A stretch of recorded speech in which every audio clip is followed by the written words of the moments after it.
Chapter 8 Free Pizza Part 2. I'd felt proud and wanted to reward myself with a small vacation. It was late May and I was about to register for my last semester at ACC summer school. But now it didn't matter if I failed every class. I'd already been accepted to UT, so as long as I was alive and in Austin by the end of the summer, I was going to be a full-time student at the only university I ever wanted to go to. The same day I got my acceptance letter, I got an eviction notice on my apartment door. I wasn't behind on rent, but they said that there had been thousands of dollars of damages to the previous unit Michael and I lived in months earlier. It came as a surprise, but apparently my new place was owned by the same company that owned the last one, so they said I had 2 weeks to come up with the money. They basically said I had 2 weeks to come up with the money or move out. I registered for all online courses for my last summer semester at ACC. After I started at UT, I knew I wasn't going to have a chance to leave Austin for a few years. If I left town even for a few weeks, there'd be a chance I wouldn't get back. Well, I wouldn't get back until I graduated. So I knew once I started at UT, I had to be there for 4 years. I couldn't leave. I didn't have a driver's license. I had traffic warrants all over Texas, and I usually always had weed on me. So if I was going to go on a road trip and get it out of my system, this was going to be my last chance for a while. Having only online courses made it so I could still get financial aid and not physically have to be in a classroom in Texas. I could do my schoolwork, go on the road wherever with an internet, and I could do my schoolwork on the road anywhere with an internet connection. The first thing I needed, of course, was a car, and I was going to spend most of my money on one. I went on Craigslist and sent all the people selling cars between $2,000 and $3,000 an email saying I'd give them $1,000 cash for it right away.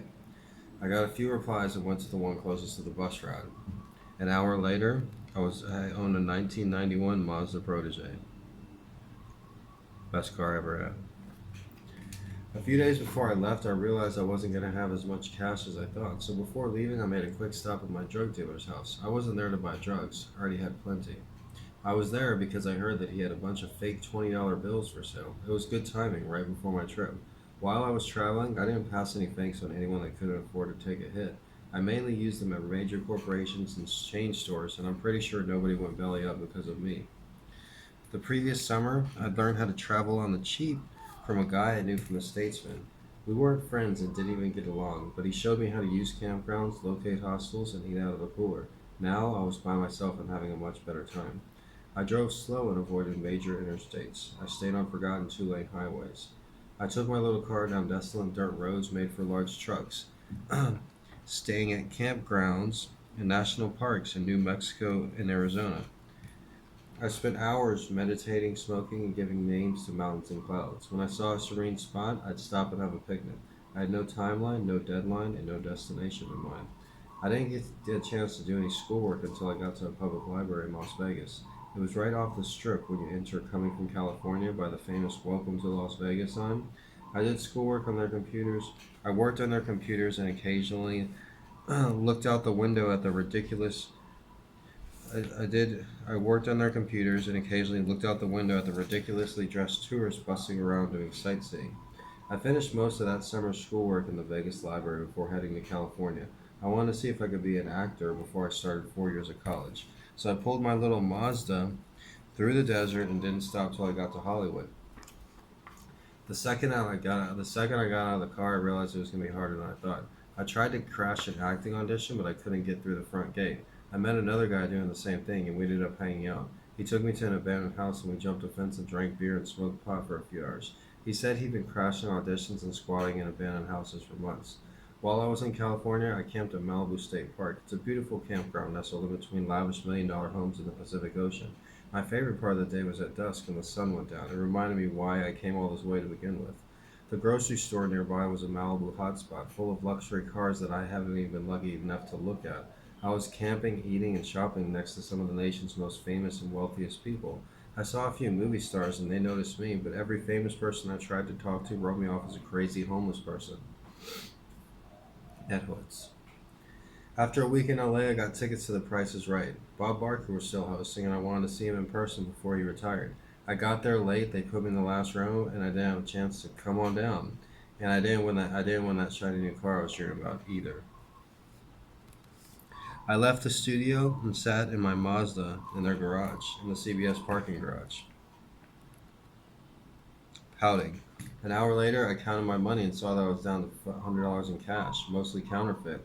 It was enough to get back to Texas, but I didn't feel like leaving, so I pulled out of the CBS parking garage and drove onto Melrose Avenue. Then I lit a joint and Born to Run by Bruce Springsteen came on the radio. I cruised slowly, waving at everyone like a jackass, pretending to be a movie star while I sang, Tramps like us, baby, we were born to run. 10 minutes later, LAPD pulled my tramp ass over and I quickly threw my joint in the ashtray. Two young cops got out of a squad car and told me I had made an illegal turn on Melrose Avenue. I'm sorry, officer, I said. I ain't never been to a big city before. I turned on my acting skills and put on an apologetic Texan accent. Where I'm from, we only got one traffic light, I said. The only reason I came here in the first place was because a psychic back home in Junction, Texas told me that I win a new car if I drive all the way out here to Hollywood. That's the last time I ever listened to her. New car? One of the cops asked. Did you just come from the CBS studios? Yes, sir, I said. And that Bob Barker, he's got the whole thing rigged. They laughed, so I knew something was up. Even I'm not that funny. Tell him about your sister, one officer said to the other. The officer gave a bashful shrug, smiled, and said, My sister won a new Jeep Cherokee on that show last month. I tried to hand the cops my worn down 5 years expired driver's license, but they weren't interested and instead asked me a few more questions about the game show. We talked for a couple minutes and I tried to end it by asking directions to I-10. I'm going to go straight back to Texas. I ain't coming back, I said. That's a good idea, one of them told me. We'll give you an escort. I got in my car and followed the cops. Another squad car got behind me and sandwiched me in. They wanted to make sure I got out of LA. I sat in gridlocked traffic with the cops for a couple hours before finally reaching I-10 West, a straight shot back to Texas. I had 3 fake 20s and 2 real ones. It was enough to get back, but I'd be broke and homeless when I got there. I drove at a steady pace, only stopping for gas. I had plenty of time before the semester started, but I gave myself a cushion just in case I got arrested for no driver's license, possession of marijuana, or counterfeit 20s. I made it back without any problems and didn't run out of gas and money until I got to Kerrville. My car slowed down to a stop at the exact same spot I ran out of gas years earlier coming back with Lisa and JD. Now that I was so close to Austin and UT, it didn't really matter what happened. I mean, if my car broke down or if I had to walk the rest of the way, or if I got really unlucky and the cops hauled my ass to jail, I knew I could still get there on time for the first day of classes at UT. I took the gas can and walked down the access road, not really looking forward to asking strangers for money. I told myself, well, I am technically from Kerrville. This is the town I'm currently residing in. I got lucky and a wealthy couple in their 50s or 60s pulled over and offered me a ride. I told them about my situation and how I was about to start school at UT. I don't think they believed me, but they filled my gas can and bought me a double cheeseburger anyways. I got to Austin a little after dark, out of gas and money. I needed somewhere to park until I got funds, so I drove. I needed somewhere to park, so I drove to the crack house Michael had been renting a room at. I didn't have anyone else to greet me, and I wanted to see who he was living with. They turned out to be white trash drug addicts from some southern state, but at least he had his own room.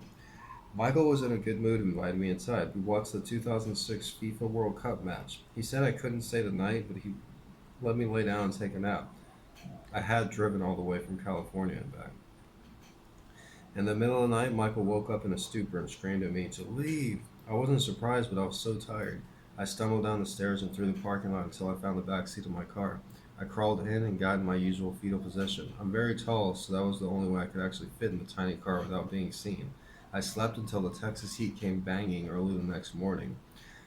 It was the most sleep I had since California. I felt rested, but I hadn't showered in days, so I snuck back in the house where Mike was staying in. While everyone was still in bed, I used their filthy shower. When I got out, I spotted a basket of neatly clean clothes by a bedroom door. I grabbed a pair of pants and a t-shirt. I still had 2 months to kill before class at UT started, and I couldn't think of anything else to do, so I went to the drag and walked around. I hadn't done that in a while. I'd been there hundreds of times before, but now I was supposed to be there. I was homeless, broke, and sleeping in a $1,000 car, but I was an official University of Texas student. I roamed the hallways looking at everything closer than before. I was trying to get a read on my future. When I went to the bathroom and looked at myself in the mirror, I realized I hadn't shaved or had a haircut in months. I didn't look like everyone else and figured it'd be best to avoid campus until I got cleaned up or at least had an official UTID. For the next few weeks, I escaped the heat in the back corner of the Twin Oaks Branch Public Library in the south side of town. I hadn't been this dirty in years, and I was trying to avoid people. It gets so hot and humid in Texas during the summer, you basically have to shower twice a day. It was embarrassing, being as filthy as I was, and the last thing I wanted to do was look like that at the University of Texas. One day, I was in the library reading a biography about James Dean. The writer claimed that Dean lived in his green jalopy when he first moved to California and tried to make it as an actor. When the jalopy got to be too much, he put a note on a bulletin board in a Hollywood gym explaining the situation. A few days later, a studio executive saw the note and offered a room in his guest house. I wasn't James Dean, but I could relate to his situation. So I got on the library's computer, went on Craigslist, and put up a post that said, "I need a shower, $10." I didn't get a response, so I put up a picture of me with my shirt off, and the emails started pouring in. Most of the respondents were gay men. In fact, all of them were gay men, so I made another edit. "I need a shower. I am not gay, $10." I found a willing participant who lived a few miles from the library. He said he just built a guest shower and wanted someone to try it out and give him their opinion. It sounded too good to be true, but he said it was safe, he wasn't crazy, and for me not to feel weird about the situation. There was no way this was going to feel anything but weird. I found the address and drove past his house a few times, checking it out before finally honking my horn, getting out of my car, and generally waving $10 bill in the air like, "Here's $10. One shower, please." A small, bald, older guy came to the door with a towel in his hand. I gave him a once-over and determined he wasn't a rapist or killer, but I still wasn't sure how this would pan out. He shook my hand, introduced himself, and told me he worked as a drug counselor for troubled teens. "I don't normally do this kind of thing," he said in a lipsy voice, "but I built this shower in myself and I like it and I want another opinion." "I can do that," I said. He showed me to the bathroom where I found a shower built for someone better than me. It was a walk-in with a double glass decorative door. There was a huge water spout with a bunch of different pressure settings, and the entire structure was chiseled from a huge slab of shiny rock. There was even a seat to sit down on and relax under the free-flowing water. I was in there for an hour. It took 20 minutes just to figure out the controls. When I got out, I tried to hand him my money, but he refused. He cleared his throat and asked me to sit down. You could tell he was going to say something he'd been planning while I was in the shower. "Now, I don't know you and you don't know me," he said, "but I've been trying to find a decent roommate on Craigslist for 3 months, and I know you don't have any money and you're living in your car, but you seem like a trustworthy person, and I want to offer you help." "Are you asking me to move in?" I asked. "I have an extra bedroom you can use," he said. "I know you won't have any money until school starts, but I could use someone here while I'm at work. I have a 6-month-old black lab, and I work 12 hours a day." "Oh, I love dogs." "She'll like you too," he said. "She needs somebody to play with." "I can do that." "All right, well then you can move in," he said. "But under no circumstances can you bring any drugs in the house." "Oh, okay. I could lose my job," he said. While we were talking, you could hear his dog going crazy in the back room. The pooch was about to bust the door off its hinges. The puppy knew the best pal he could find was on the other side of that door. I was excited to meet him too, but the guy had one last thing to tell me and said it was important. "Before you agree, there's something you should know." I couldn't think of anything he'd say that changed my mind. "I'm gay," he said. Yes, I figured that," I said, trying not to laugh. I went in the backyard and met the dog. When I came back inside an hour later, he showed me to my new furnished room. I hadn't slept in a bed in months and must have been out for 2 days. When I woke up in the living room and sat down in front of a TV that was blasting an obnoxious reality show where the contestants danced around like giddy morons. I put my feet up and breathed a sigh of relief. I was back indoors. That's from that's part 2 of chapter 8, Free Pizza. The protagonist and the writer, Gregory Brandt of the book Gonzo Education, a memoir. The protagonist is just getting back from California and he realizes, "Oh, I don't have any friends or family." And then he's like basically living in a library and not having anywhere to shower, so he goes on Craigslist and tries to find a way to shower. Um, my name is Gregory Brandt. This book is called Gonzo Education. It's available for free on Kindle. You can get it for $5. If you enjoyed my reading, click the thumbs up and check out my other stations, check out my other channels if you haven't already.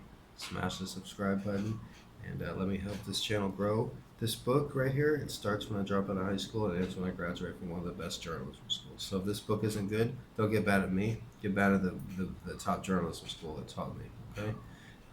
I've self-published this book. It's available on Amazon right now. The goal is to have it through a traditional publisher. And also, yeah, and that's it. Thanks again.